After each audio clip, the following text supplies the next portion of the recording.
Hello students, कैसे हैं आप सभी लोग। मैं हूं Pooja Singh and welcome back to my channel accounting master class. And इस समय हम डिस्कस कर रहे हैं subject SAPM, that is security analysis and portfolio management का ये जो सब्जेक्ट है इस समय हम डिस्कस कर रहे हैं। कुछ यूनिवर्सिटी में ये जो सब्जेक्ट है वो SAIM के नाम से भी है, security analysis and investment management के नाम से। एंड कुछ कोर्सेज में इसे इन्वेस्टमेंट मैनेजमेंट के नाम से भी रखा गया है, बट कंटेंट इज सेम।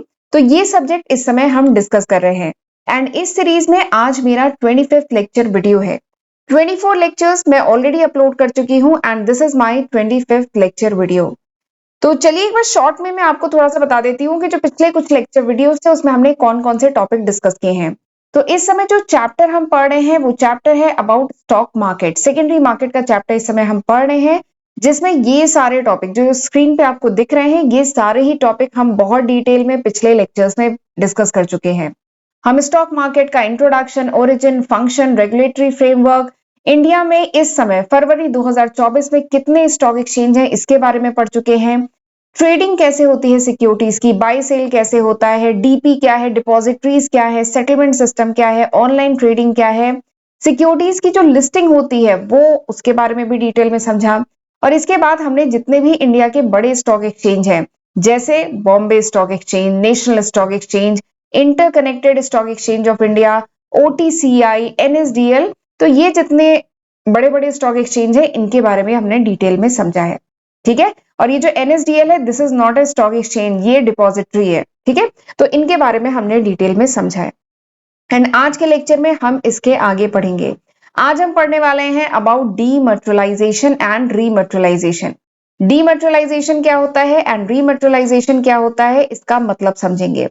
क्या प्रोसेस फॉलो किया जाता है अगर कोई इन्वेस्टर है वो अगर डीमैट कराना चाहता है अपने शेयर को, ठीक है, या रीमटेरियलाइजेशन कराना चाहता है तो क्या प्रोसेस फॉलो किया जाता है वो हम डिटेल में समझेंगे। ठीक है, बट प्रोसेस समझने से पहले तो हमें ये जानना चाहिए ना कि ये होता क्या है, तो वही आज हम देखते हैं। ठीक है, तो हम इसका मीनिंग एंड प्रोसेस आज के लेक्चर में हम डिटेल में समझेंगे, डीमटेरियलाइजेशन एंड रीमटेरियलाइजेशन के बारे में।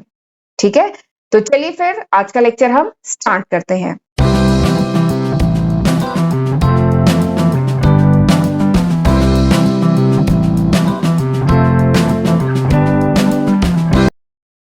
डीमटेरियलाइजेशन, देखिए ये जो वर्ड है क्या है, डीमटेरियलाइजेशन।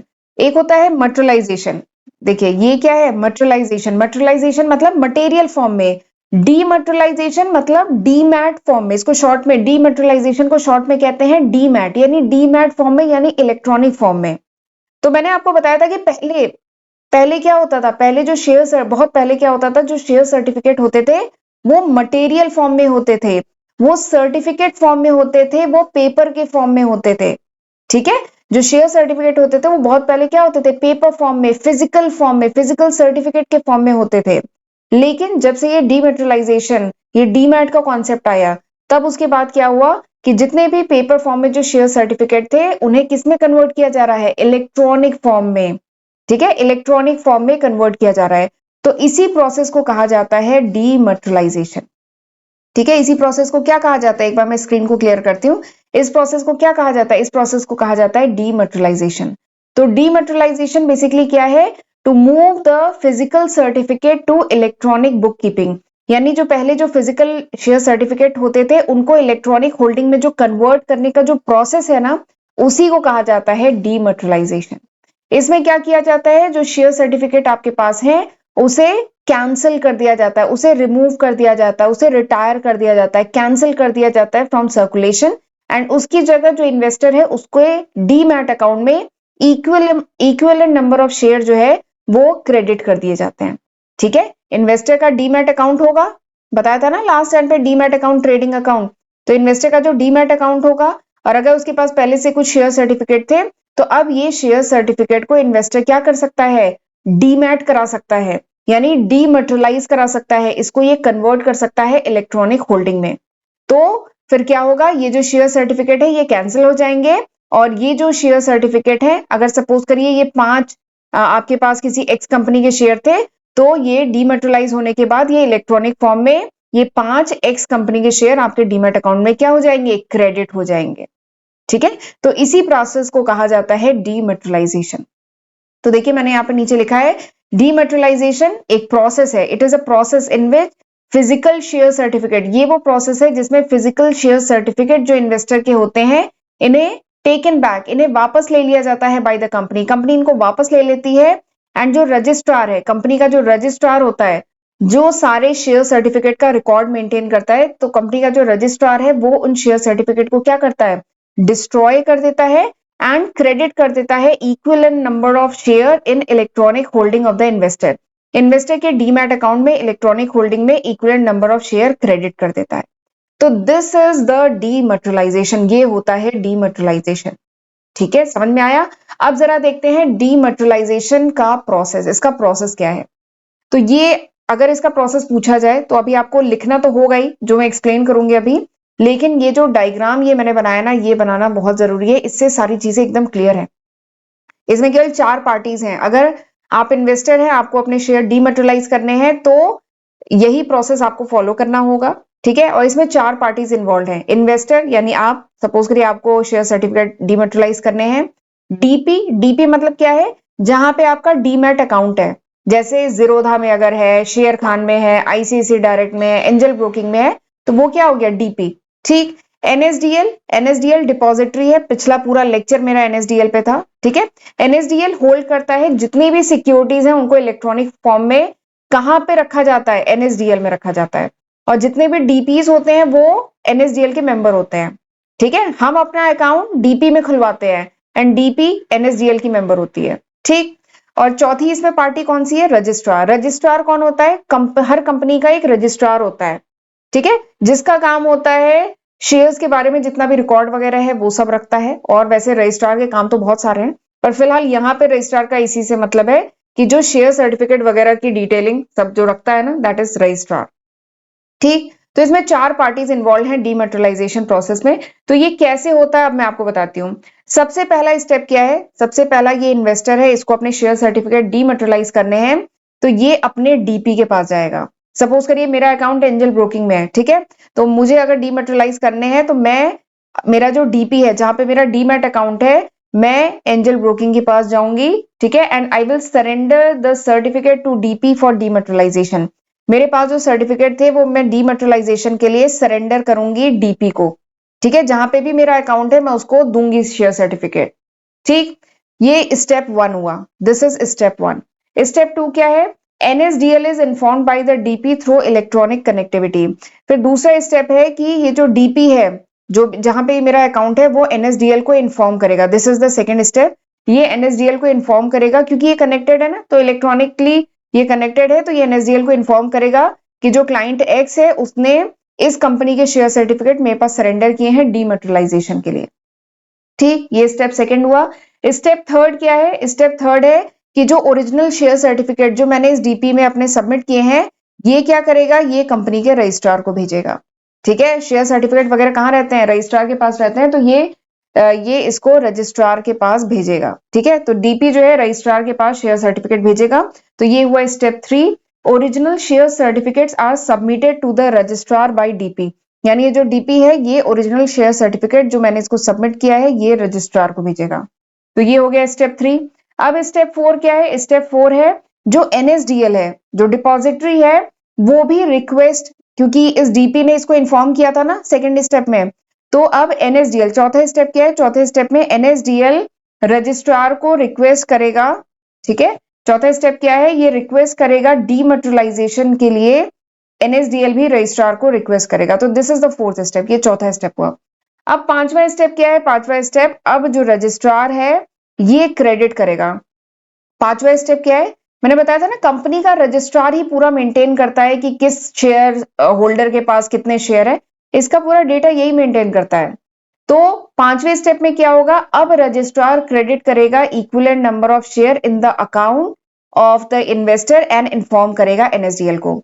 तो पांचवा स्टेप यही है कि रजिस्ट्रार जो है, अगर मैंने 5 शेयर थे किसी एक्स कंपनी के, तो अब रजिस्ट्रार 5 शेयर क्रेडिट कर देगा इन्वेस्टर के डीमैट अकाउंट में और एनएसडीएल को इन्फॉर्म करेगा। ठीक है, ये हो गया पांचवा स्टेप। छठा स्टेप क्या है, छठा स्टेप, अब एनएसडीएल जो है इन्फॉर्म करेगा किसको, डीपी को, एनएसडीएल अपडेट करेगा अकाउंट को और इन्फॉर्म करेगा डीपी को कि हो गया, जो शेयर सर्टिफिकेट थे वो अब कैंसिल हो गए, उसके बदले में इलेक्ट्रॉनिक फॉर्म में 5 शेयर इस इन्वेस्टर के अकाउंट में क्रेडिट हो गए।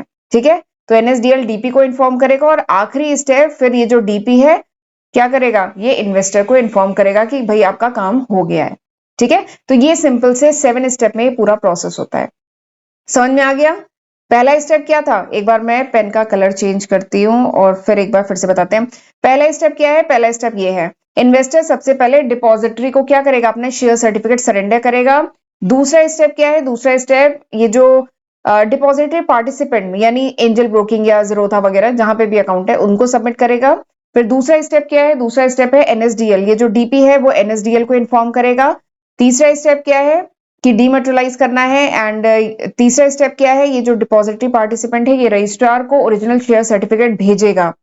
आपने इसको दिया, ये अपने पास थोड़ी रखेगा, ये कंपनी के रजिस्ट्रार को भेजेगा, तो ये तीसरा स्टेप है।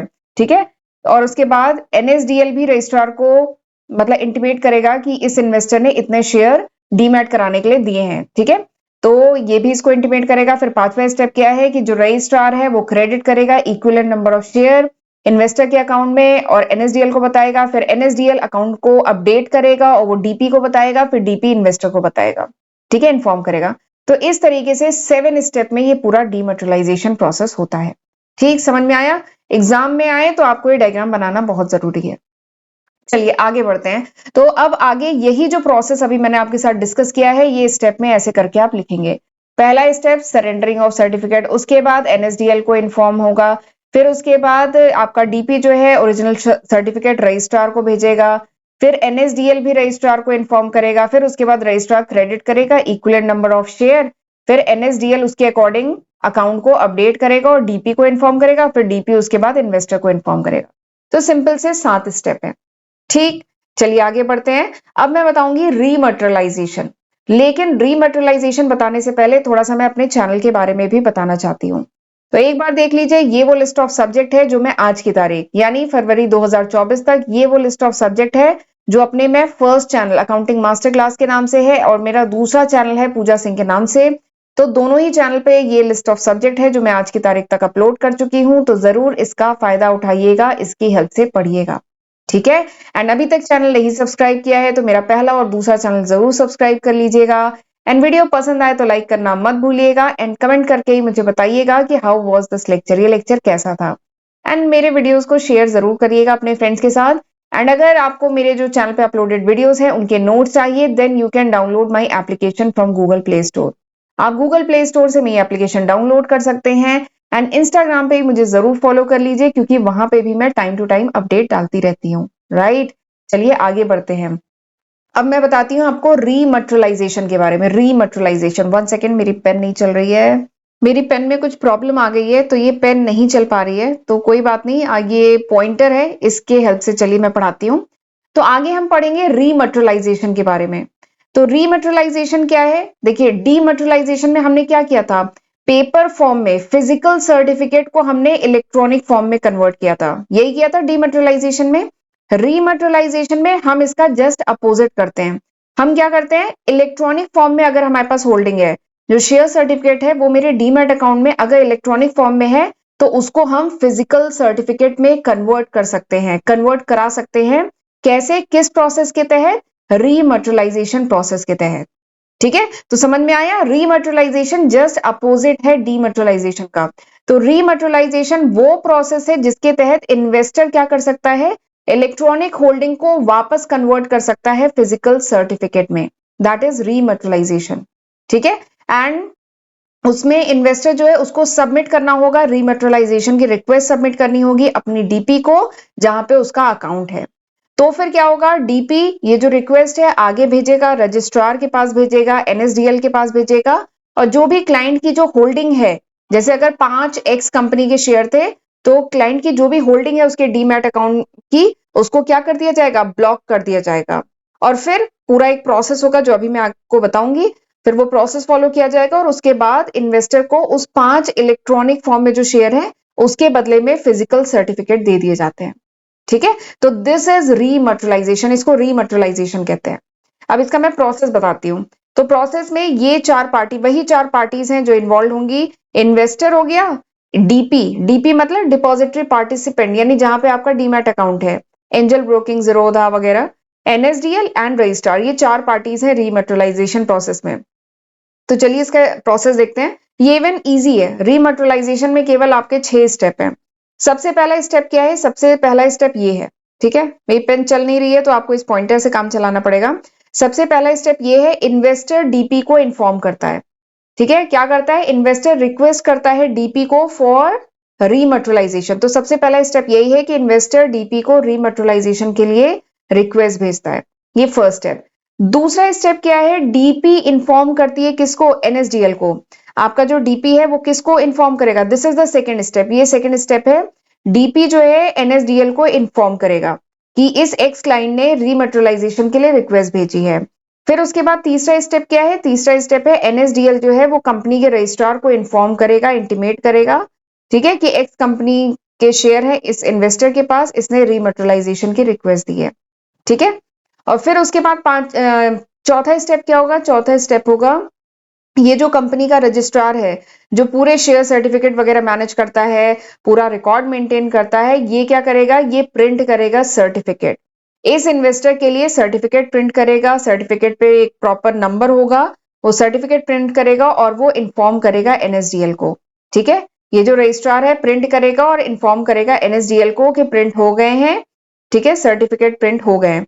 क्योंकि एनएसडीएल जो है, जो इलेक्ट्रॉनिक फॉर्म में, उसको ब्लॉक भी तो करना है, उन सर्टिफिकेट को ब्लॉक करना है ना, ठीक है, तो इसलिए वो एनएसडीएल को इन्फॉर्म करेगा। और उसके अकॉर्डिंग एनएसडीएल जो है वो क्लाइंट का जो अकाउंट है, इन्वेस्टर का जो अकाउंट है, उसको एडजस्ट करेगा। ठीक है, जो भी 5 शेयर थे एक्स कंपनी के, उसको क्या कर देगा? डेबिट कर देगा या ब्लॉक कर देगा, एडजस्ट करेगा, और अकॉर्डिंगली वो क्या करेगा? डीपी को। तो पांचवा स्टेप क्या है? फिर अकॉर्डिंगली वो डीपी को इन्फॉर्म करेगा। ठीक, ये हो गया। और फिर उसके बाद छठा स्टेप क्या है कि रजिस्ट्रार डायरेक्टली फिर इन्वेस्टर के घर के पते पे वो शेयर सर्टिफिकेट भेज देगा। ठीक है, this is the 6th step. ये छठा स्टेप है। तो सिंपल से 6 स्टेप है। समझ में आ गए थे? एक बार फिर से रिपीट करती हूँ। सबसे पहले तो इन्वेस्टर डीपी को रिक्वेस्ट देगा, फिर डीपी एनएसडीएल को इन्फॉर्म करेगी, एनएसडीएल रजिस्ट्रार को इन्फॉर्म करेगा, फिर रजिस्ट्रार उसी के अकॉर्डिंग जो शेयर सर्टिफिकेट है वो प्रिंट करेगा, यूनिक नंबर से प्रिंट करेगा, और फिर उसके बाद वो एनएसडीएल को इन्फॉर्म कर देगा कि शेयर सर्टिफिकेट प्रिंट हो गए हैं। फिर एनएसडीएल क्या करेगा? एनएसडीएल जो क्लाइंट का अकाउंट है उसको एडजस्ट करेगा।